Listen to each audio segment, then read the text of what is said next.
Yeah, Africans. My name is Ibrahim Traoré. You know, I'm still shooting on this movie. We are not finished. We are finished Tuesday or Wednesday. Listen to me. The sun rose over Accra on the 25th of May, 2025. It seemed like any other day in the vibrant Ghanaian capital. The markets were stirring, the streets filled with the familiar sounds of life. Children laughed on their way to school. But then, something shifted. The digital airwaves began to hum with a new energy.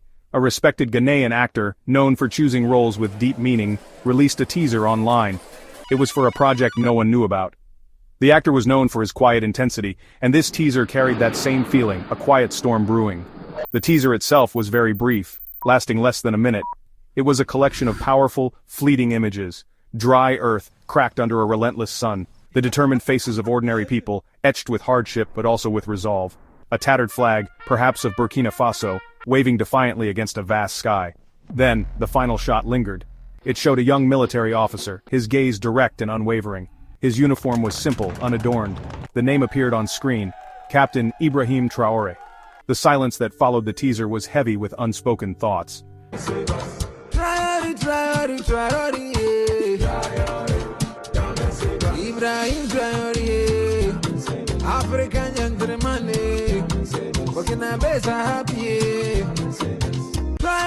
Many wondered what this actor from a neighboring country was trying to say. The reaction was immediate and widespread. Was this a trailer for a new feature film, or perhaps a hard-hitting documentary was in the works? No one could say for certain. The actor offered no further explanation, no interviews, no press releases. Captain Ibrahim Traoré was not a name that had always echoed in the halls of international power. For many years he was a young officer in the Burkinabe army. He served his nation, Burkina Faso, diligently. He moved among his people. He witnessed firsthand the daily struggles they faced. He saw the poverty. He saw the fear caused by instability. He felt the collective yearning for genuine change, for a leadership that truly understood their plight. He ascended to leadership in the latter part of 2022. It was a period of immense turmoil and uncertainty for Burkina Faso. The nation was grappling with numerous complex challenges. Insecurity, fueled by extremist violence, had spread like a dark shadow across vast swaths of the country. Hope, for many ordinary citizens, was a flickering candle in a strong wind. Captain Traoré was young, remarkably so for a head of state, merely 34 years old at the time. Yet upon his shoulders rested the heavy weight of a nation's expectations, a nation desperate for a new direction. Before Captain Traoré stepped into the crucible of leadership, Burkina Faso was a nation in deep distress. The land itself is generous, with fertile soil capable of feeding its children. The Burkinabe people are known for their resilience, their dignity in the face of hardship. Yet, enduring peace and stability had become elusive dreams. Governments came and went. Promises of a brighter future were frequently made, often with great fanfare. But tangible progress, the kind that touches the lives of ordinary families, felt impossibly distant. The country was bleeding from many wounds.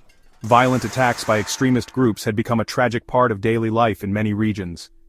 These attacks sowed fear and reaped displacement. Countless innocent people were forced to abandon their homes, their farms, their ancestral lands. They became refugees in their own nation, their lives upended. Furthermore, the nation's abundant natural resources, its gold and its cotton, were often a source of contention. And so, the change arrived.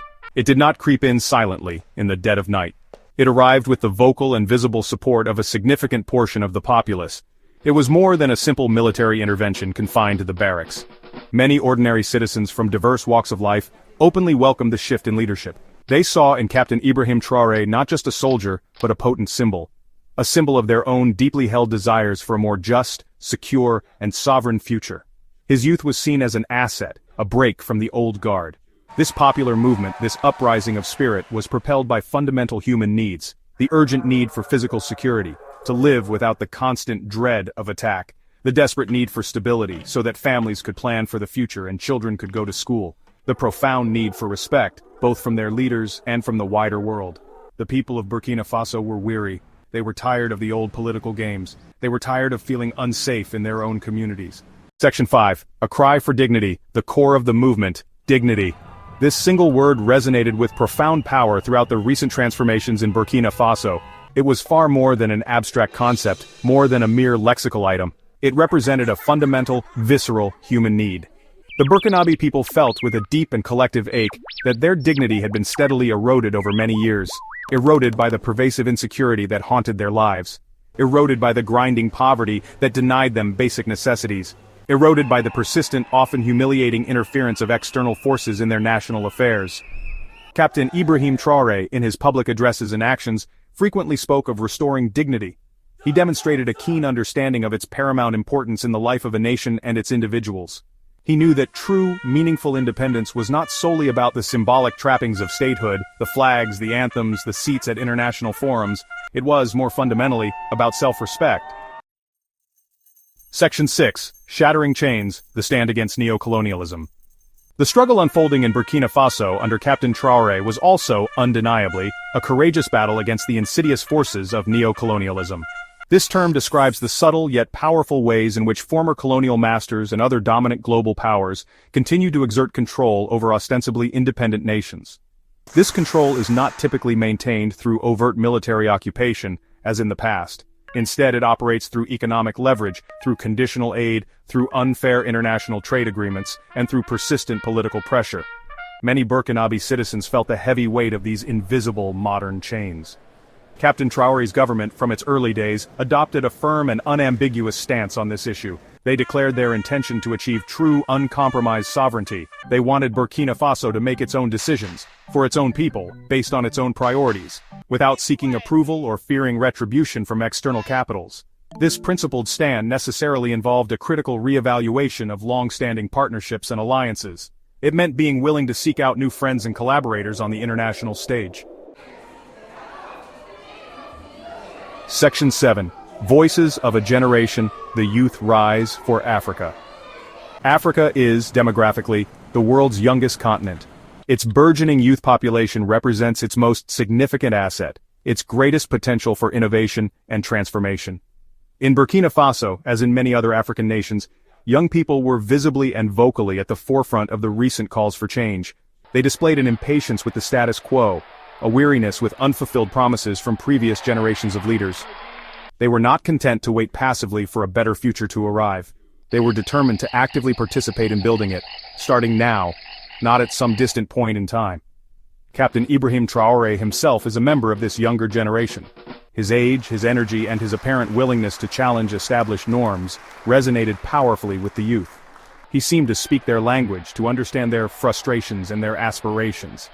This generation is, by and large, more educated than any before it. It is more digitally connected, more aware of global currents and possibilities.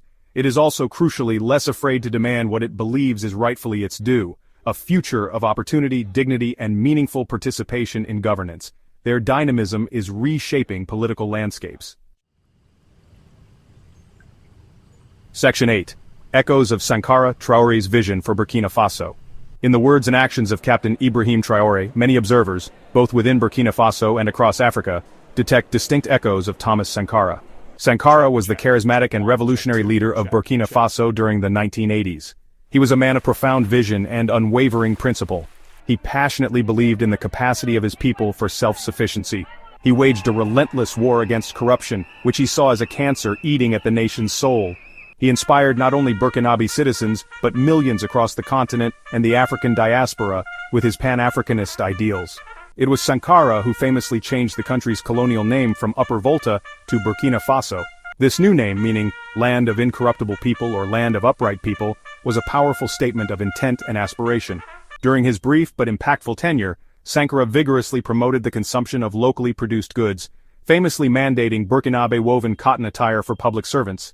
He championed women's rights, appointing women to high government positions. He fearlessly stood up to powerful international financial institutions, challenging the debt burden on African nations. His legacy remains immense and deeply cherished. Section 9. A Continent Awakens. The Future Forged in Faso. The momentous events unfolding in Burkina Faso are not confined in their significance to the borders of that single West African nation. They generate ripples, sending waves of thought and discussion across the entire African continent. The courage and determination being displayed in Ouagadougou serve as a source of inspiration for people in other nations who also yearn for change. It challenges long-held, often pessimistic assumptions about the nature of governance and power in Africa. It demonstrates with compelling clarity that transformative change, driven from within by the will of the people, is indeed possible, even when faced with formidable odds. The unwavering emphasis on restoring dignity and achieving true substantive independence is particularly crucial for the continent's future. For far too long, many African nations have grappled with the enduring, damaging legacies of colonialism. They have struggled with political instability, often exacerbated by economic vulnerability and persistent external interference in their internal affairs. The Burkinabe example, under Captain Traoré's leadership, is beginning to offer a compelling new narrative. A narrative rooted in empowerment, self-belief, and the sovereign right of a people to determine their own destiny without apology. If Burkina Faso can successfully navigate its current challenges and consolidate its gains, it has the potential to become an influential model for other African countries. A model for how to construct a nation firmly based on its own indigenous values and priorities, rather than imported blueprints. A model for how to effectively harness the immense energy and creativity of its youthful population, turning demographic potential into developmental reality.